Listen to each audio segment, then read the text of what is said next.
Go for it. We're live. Okay, we're with Joe here from Occupy Houston. And Joe, the first question I'd like to ask you is, when did you become a member of the Occupy movement?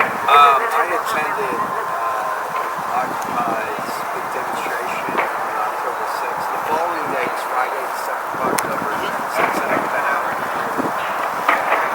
Awesome. How would you describe the situation in the United States right now?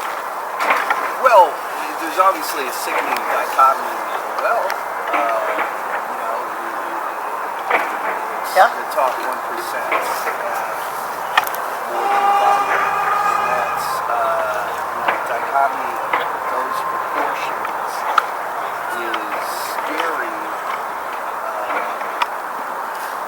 because most third world countries have that kind of wealth inequality. Also, some corporate influence on our political systems. Can you speak up? How would you describe the Occupy movement? It's interesting.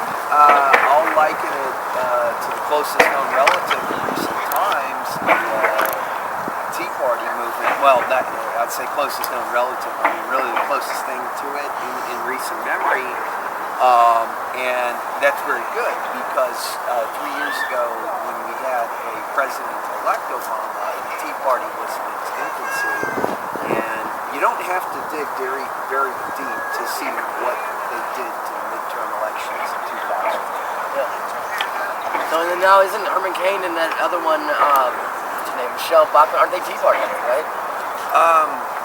Yeah, and most of the presidential candidates identify as Tea Party because if you're a Republican in today's world, you need a Tea Party label. After Bush. You gotta have something grassroots, I guess. Yeah. Are you a member of the economic 99%? Yes, I am, of course. However, I do want to point out that I have affiliations with those Friends and family that are in the 1%. Yeah, and those who are not actually are very, most of them are very liberal Republicans. That's good. Do you want to tell us anything about what your life might be like as a member of the 99% then? Well, I don't think it's any different than anyone else's. I'm just blessed with, I have the ability to see, I have an educational background in political science and politics and all that. And I have the ability to see that firsthand, the sickening inequality of wealth, just the sheer abuse of what's considered How long will you be a member of the Occupy movement? I don't know. That's a good question. I don't know the answer. The presidential election's coming up in 2012. There's a lot of offices out up for election. I've been asked by members of the Democratic Party, which I identify with, to run for office. And if I do that, I'm going to have to listen to my time. I can spend on that. And what would you be running for? I don't know. Well, I'm not going to say. Not right now. I don't know. I think that's very interesting.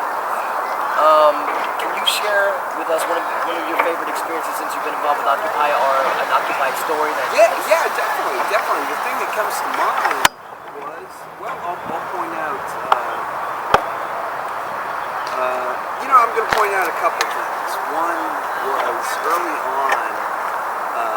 And if you look across the street, that's what's called a hobby center for performing arts. It's a theater. People dress up and go there most days of the week to see a live theater show. And early on, we've got protests that one of the things that I would share, as rich folks were getting into Mercedes or getting into Lexus, I'd say, "Sir, does your valet parker have health insurance?" Yeah. So that's one thing. And another thing that really sticks out is, we had a shooting here last Monday, the 21st of November, this past Monday. maybe the only Occupy that has.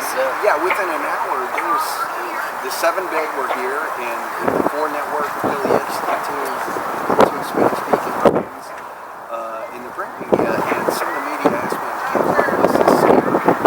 And I say, no, this was not scary compared to what people were protesting. Yeah. So What an excellent answer. very true. Is there any message you would like to put out there for people who either may not have heard of Occupy or may be misinformed about the Occupy movement? Well, yeah, if nobody's heard about it now, I think it's somebody that's misinformed or has questions about it, go to occupyhouston.org, go to occupywallstreet.org, Austin site. Yeah, whatever town you're from. Yeah, and check it out, or better yet, go to their general assembly.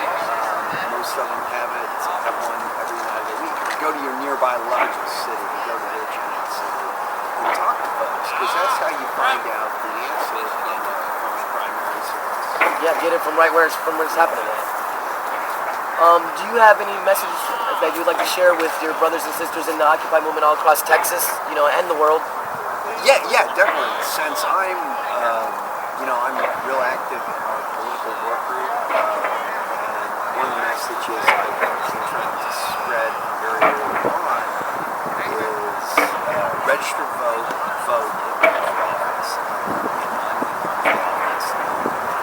Current elected officials pay attention to 2 groups of people. They pay attention to people with money, and they pay attention to people with rights. We, the Occupy movement, are organized to the extent we're generally in the same place at the same time. We're organized to the extent look around visually, it doesn't look too organized. But that message right there, I cannot say how important it is to register to vote and vote. And you look at a city this size, Houston, 4.1 million people. One of the largest cities in the world. There's only 900. Well, it's one of the largest cities in this country. There's a lot of cities in the world that are bigger than this. 4.1 million people, and our incumbent mayor, News Parker, is not in a runoff election today because of less than 900 votes. And to put that in perspective, that's less than 1% of the voting populace of this town, of this city, Houston, which is that's a sad. No, I heard y'all had that many on your first March day, possibly. On the first March of Houston, there might have 800 and 1,000. I heard. Yeah, the best estimates I heard were like 600 to 800. The amount of votes that would have. Yeah, that would have flipped the election right there. And even besides that, we had 16 city council seats up for election. One of them an open seat, District B. It's just a district race now. The first and second place candidates was separated by 66 votes. Wow. That's amazing. There's more people right here. Yeah. Have you got another question? No, but I guess my last one would be if you have anything else you'd like to get. Yes, and I want to give you all a visual tour, which I give to a lot of folks, and this is going to be really neat. This park, Tranquility Park, was created, I think 79, late 70s, 80 maybe. I thought I saw 79 on the plaque. Yeah, I think it was 79. The name Tranquility after Tranquility Base used to be a problem. Follow. And it's symbolic. A couple weeks on, the name is Tranquility Park. The preamble of the Constitution states to ensure domestic tranquility. Yeah, and that's capitalized. Very interesting. Go ahead and read that. That's capitalized. Also, it's our front yard tour. That's really symbolic. Here, we can see some of the major tenants that were protesting. And I'll start. Do you mind lifting the camera up? He wants to show you where. I want to point out each building. The groups of buildings. Where our physical occupation. Okay. Yeah, and I'm going to start actually where the sun is coming over on this side. And you see this glass structure right here? That's called the Heritage Plaza. It went up in the late 80s. And the big tenant there is Hess, H-E-S-S.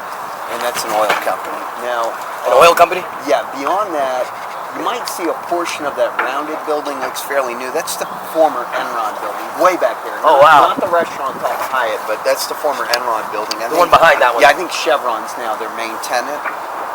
So those two, Big Oil. This is Two Shell Plaza right here, Big Oil. So you got Big Oil. Is it the glass one that has the blue light on the top at night? No, it's this white one. Okay. Right? That's Two Shell Plaza. This green tinted glass building. That's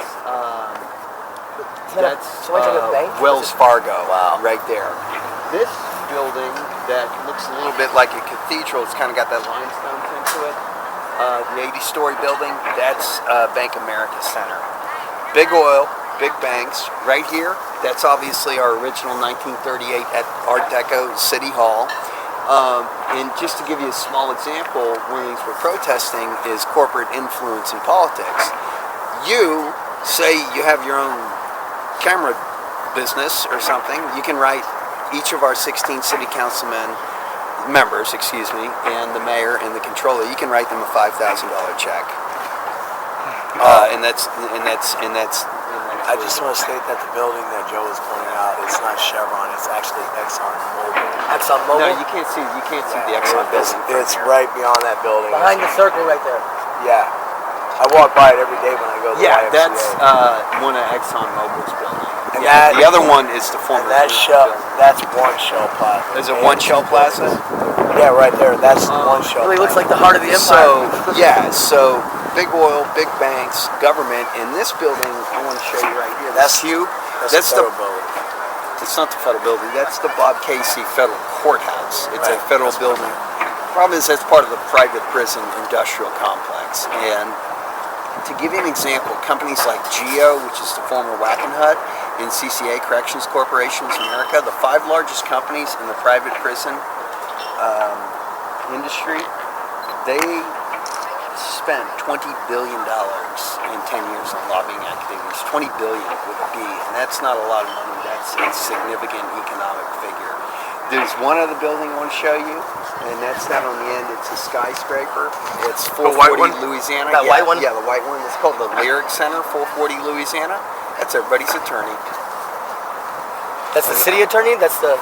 No, not the city attorney sits over here. And those right are all next to private that small attorneys. brown Oh, building those is are the the Harris attorneys County for Road. oil we got oil, we industry got and the banks, we bankers. got the law. Yeah, big oil, big banks, private prison industrial complex, and city government right here. Beyond that is our courthouse district I with think that should be something that you guys should the Harris County Courthouse and a series of courthouses, family courthouse, the Harris County Jail, which is the largest psychiatric facility in the state of Texas. It's the jail.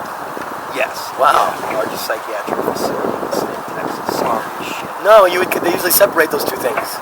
You know, the Harris County jail and the psych ward are usually, like in our city anyways, they're different. So there you go. Thank you for allowing me to give this. No, thank you very much, Joe. My pleasure. Thank you. That was great. That actually was really awesome.